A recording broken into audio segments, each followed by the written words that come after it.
نحمده ونصلي على رسوله الكريم اما بعد فاعوذ باللہ من الشیطان الرجیم بسم اللہ الرحمن الرحیم۔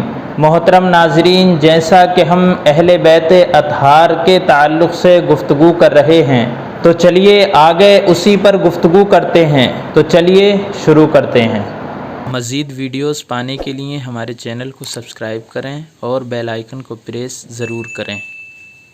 حدیث مبارک کے اندر آتا ہے، حضرت جابر رضی اللہ تعالیٰ عنہ روایت کرتے ہیں کہ میں نے نبی کریم صلی اللہ علیہ وآلہ وسلم کو حجۃ الوداع کے موقع پر اپنی اونٹنی پر سوار ہوئے لوگوں کو خطبہ دیتے ہوئے دیکھا ہے۔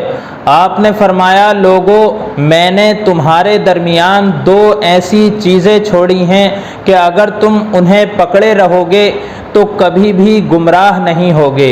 ایک اللہ تبارک و تعالیٰ کی کتاب اور دوسری میری اہل بیت۔ حضرت عباس رضی اللہ تعالیٰ عنہ فرماتے ہیں کہ جب ہم قریش کے لوگوں سے ملتے اور وہ باہم گفتگو کرتے ہوتے تو ہمیں دیکھ کر اپنی گفتگو روک لیتے۔ ہم نے حضور اکرم صلی اللہ علیہ وآلہ وسلم سے اس کا ذکر کیا تو آپ نے فرمایا کہ لوگوں کو کیا ہو گیا ہے کہ وہ میری اہل بیت کو دیکھ کر اپنی گفتگو روک لیتے ہیں۔ خدا کی قسم، کسی شخص کے دل میں اس وقت تک ایمان داخل نہیں ہوگا جب تک کہ وہ ان سے اللہ کے لیے اور میری قرابت کی وجہ سے محبت نہ کرے۔ حضرت زید بن ارقم رضی اللہ تعالیٰ عنہ سے روایت ہے کہ رسول اکرم صلی اللہ علیہ وآلہ وسلم نے ارشاد فرمایا کہ میں تم میں ایسی دو چیزیں چھوڑ رہا ہوں کہ اگر تم نے ان دونوں کو مضبوطی سے تھامے رکھا تو میرے بعد کبھی بھی گمراہ نہ ہوگے۔ ان میں سے ایک دوسری سے بڑی ہے، یعنی اللہ تبارک و تعالیٰ کی کتاب آسمان سے زمین تک لٹکی ہوئی ایک رسی ہے، اور میری عطرت یعنی اہل بیت، اور یہ دونوں ہرگز جدا نہ ہوں گی یہاں تک کہ میرے پاس حوض کوثر پر آئیں گی۔ پس دیکھو تم میرے بعد ان سے کیا سلوک کرتے ہو۔ حضرت عبد الرحمن بن ابی لیلہ رضی اللہ تعالیٰ عنہ نے اپنے والد سے روایت کیا ہے کہ نبی کریم صلی اللہ علیہ وآلہ وسلم نے ارشاد فرمایا کہ خدا کی قسم، کوئی شخص اس وقت تک کامل مومن نہیں ہو سکتا جب تک کہ میں اس کے نزدیک اس کی جان سے زیادہ محبوب تر نہ ہو جاؤں، اور میرے اہل بیت اس کے اہل خانہ سے محبوب تر نہ ہو جائیں، اور میری اولاد اسے اپنی اولاد سے بڑھ کر محبوب تر نہ ہو جائے، اور میری ذات اسے اپنی ذات سے محبوب تر نہ ہو جائے۔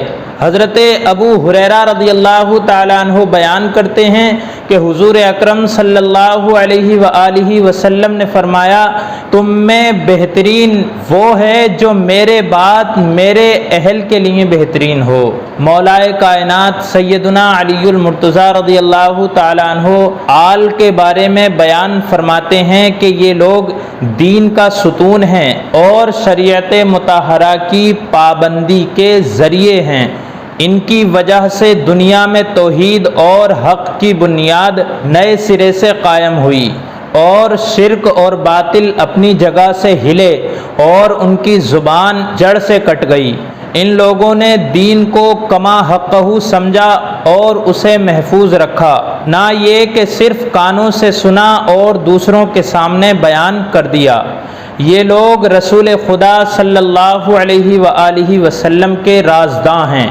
یہ لوگ مسلمانوں کے برگزیدہ اشخاص اور اللہ تبارک و تعالیٰ کی رحمتوں کے خزانے ہیں۔ اگر کلام کرتے ہیں تو سچ بولتے ہیں، اور اگر خاموش رہتے ہیں تو ان کی ہیبت کی وجہ سے ان سے پہلے کوئی کلام نہیں کرتا۔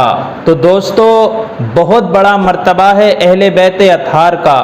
اللہ تبارک و تعالیٰ سے دعا کرتے ہیں، پروردگار عالم اہل بیت اطہار کی سچی محبت ہمیں عطا فرمائے، آمین۔ السلام علیکم ورحمۃ اللہ وبرکاتہ۔